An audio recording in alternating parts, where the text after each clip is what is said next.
Europe 1, il est 6h47, l'heure d'ouvrir le kiosque de Thomas Soto. C'est à peu près la même photo partout ce matin, Céline, celle des ex-otages souriants, posant le pied sur l'aéroport militaire de Villacoublay. Seuls les titres varient un peu. Retrouvailles après 10 mois d'enfer pour le Figaro. Retrouvailles et interrogations dans la Provence. Interrogations notamment sur leurs conditions de détention. Après que Laurent Fabius a dit hier qu'ils avaient été traités très durement par des geôliers dont certains parlaient français. Des interrogations auxquelles l'Alsace répond partiellement en un titre, 10 mois sans voir le jour. C'est la lumière au bout du cauchemar, nous dit la Charente Libre. La Dépêche retient un jour de joie pour la France. Sourire aussi à la une du Télégramme. La délivrance rappelant que Didier François et Édouard Elias seront ici à Europe 1 dans quelques minutes maintenant. Et l'autre titre du jour concerne le droit de vote des femmes. 21 avril 1944, il y a donc 70 ans jour pour jour, les femmes votent enfin, se souvient le Midi Libre. Très jolie photo de l'époque à l'appui, c'est du noir et blanc évidemment. On y voit un petit garçon et une petite fille qui attendent leur maman. Elle est en train de voter en talons et en jupe dans l'isoloir. Libération Champagne nous rappelle que ces dames ont obtenu ce droit de vote près d'un siècle après les hommes en France et grâce à un amendement déposé à l'époque par un parlementaire communiste. Il s'appelait Fernand Grenier. Et à ce sujet, le Parisien nous propose une échelle de temps très instructive. Saviez-vous, Céline, quel a été le pays qui le premier a fait voter les femmes ?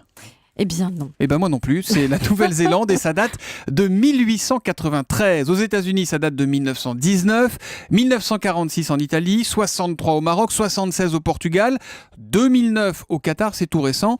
Et le dernier pays à s'y mettre, c'est l'Arabie Saoudite. Décision adoptée en 2011, mais qui ne sera pas applicable avant les élections de 2015, précise le Parisien. Et puis aujourd'hui en France, publie ce matin une enquête exclusive. Et c'est titré « Ce mal étrange qui ronge les anciens d'Albion ». Selon le quotidien, des dizaines de vétérans du site de lancement de missiles nucléaires situé aux confins de la Drôme et du Vaucluse souffrent de formes rares de cancer.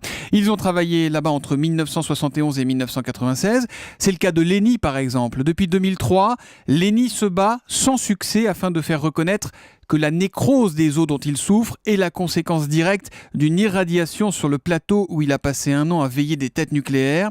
Aujourd'hui, nous dit le journal, ce gaillard de 42 ans ne peut plus travailler, il est partiellement sourd et rien que de saisir un téléphone le fatigue. Plus le temps passe, plus mon corps se désagrège, témoigne-t-il.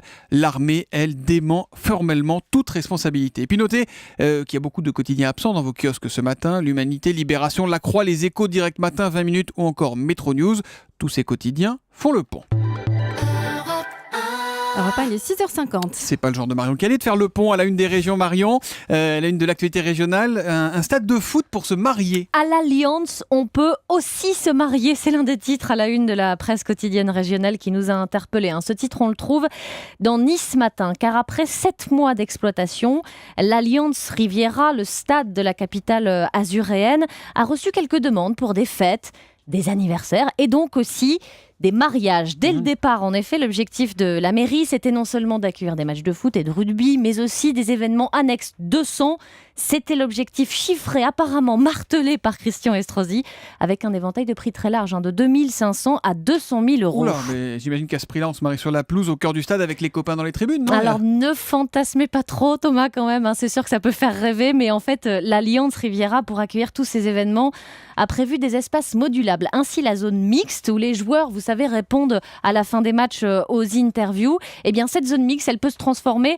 en espace de réception. Et le terrain, quand même, aussi peut être mis à disposition. Ainsi, Nice Matin de raconter qu'une entreprise a organisé un match pour ses commerciaux qui ont été filmés sur le terrain et débriefés dans les vestiaires.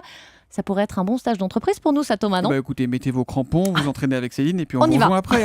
Un stade de foot pour faire la fête, c'est donc dans Nice Matin, Marion Calais. Et puis pour finir, Thomas, Céline, je vous offrirai bien ce matin un petit bouquet ou plutôt un petit brin. Vous me voyez venir, un brin de muguet déjà. Et c'est pas l'heure. Il est en avance, ça c'est Presse Océan qui nous dit.